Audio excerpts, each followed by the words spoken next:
These players prove that tanking to land a high lottery pick isn't the only way to rebuild a team. Draymond Green down at pick number 35 is the prime example of why GMs can't trust the pre-draft rankings. Best second-round picks another day, but to stress the fact of just how deeply talented a first-round class can be. This list focuses on the NBA players picked anywhere from 16 to 30 since 2010. Here's my top 10 late round 1 NBA draft picks this decade. You've heard of the Nuggets' number 7 pick in 2016, Jamal Murray, but in that same draft, they get their backup shooting guard at pick number 19. Malik Beasley has developed into an extremely efficient offensive talent. His mid-range scoring ability is a rarity with today's guards. From 10 to 16 feet, he's shooting a cool 50% on the season. He hunts down those mid-range shots. But most impressive about him? Well, first is his development this year, but specifically his athleticism with the slashing ability, combined with the fact that he's shooting 41.7% from distance, 5th among NBA shooting guards. So how do you guard him? Do you press up on the 3, or do you hold back for the dunk? This man has the potential to be one of the best pure scorers in the NBA one day. He still is only 22 years old. 2 years earlier than the Malik selection, Gary Harris was picked 19th by Denver. Most of this season he's been injured, but in his last 10 games, Harris has found his classic three-point dominance, shooting 51.4 from deep. A hip injury kept him out, and that's why you see the decrease in scoring this season. The balance in his shooting requires that area to be fully healthy. But Gary Harris is going to be one of the better shooters in the NBA for years to come. There's no doubt a ton of teams with a 2014 NBA draft lottery pick wish they chose the currently second-seeded Nuggets starting shooting guard. Kyle Kuzma, who started 143 games for the Lakers in 2 seasons, was picked 27th in 2017. His defense needs to improve. I think he's in far too big of a role right now, but he's not the problem for a Lakers team that just didn't have a well-rounded roster with enough young or veteran talent to compete in the monster of a Western Conference.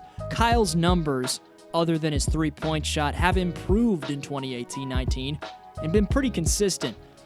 At 23, more experience is going to improve his abilities, and in the right role, maybe off the bench, he'll be in the league for a very long time. Way back in 2010, the current Bucks point guard was drafted 18th by the Clippers, and with Eric Bledsoe's strength and athleticism, he instantly earned the nickname Mini LeBron, while gaining the reputation as one of the best point guard defenders in the NBA.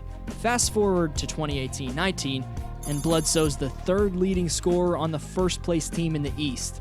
He's currently having the most efficient season of his career, thriving off of the potential MVP. Chosen behind big men like Noah Vonleh, Adrian Payne, and Mitch McGary is CLINT CAPELA, who was a massive factor in the Rockets getting 1 win from the finals last playoffs.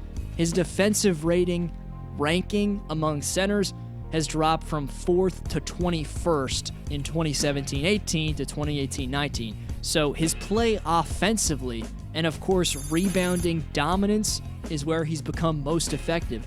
Like Kuzma, Capela's played significantly more minutes this season. That's probably hurt his defensive energy. His career so far, though, makes him nothing short of a massive steal and the product of scouting wizardry.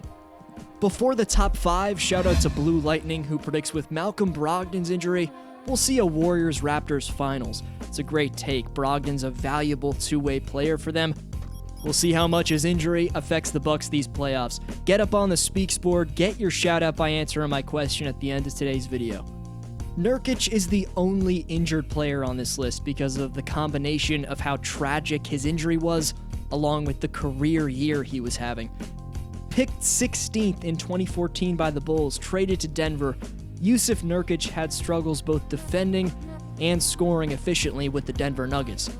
Thankfully for Nurkic, the Blazers were a perfect fit for him, where he's become CJ and Dame's scoring relief, and without him for the rest of 2019, unfortunately for Portland, their playoff chances could have gone down the drain.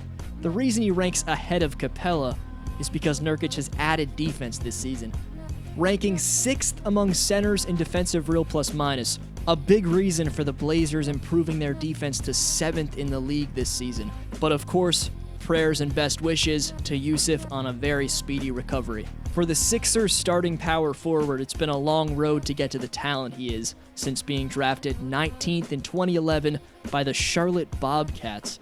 The raw abilities of a young Tobias Harris would soon morph into an all-star caliber game, but not before being traded to the Bucks on draft night, and then have them, the Orlando Magic, and Detroit Pistons all give up on his potential consecutively. The Clippers are where he put his game together, but he rejected a 4-year, $80 million extension from them last July.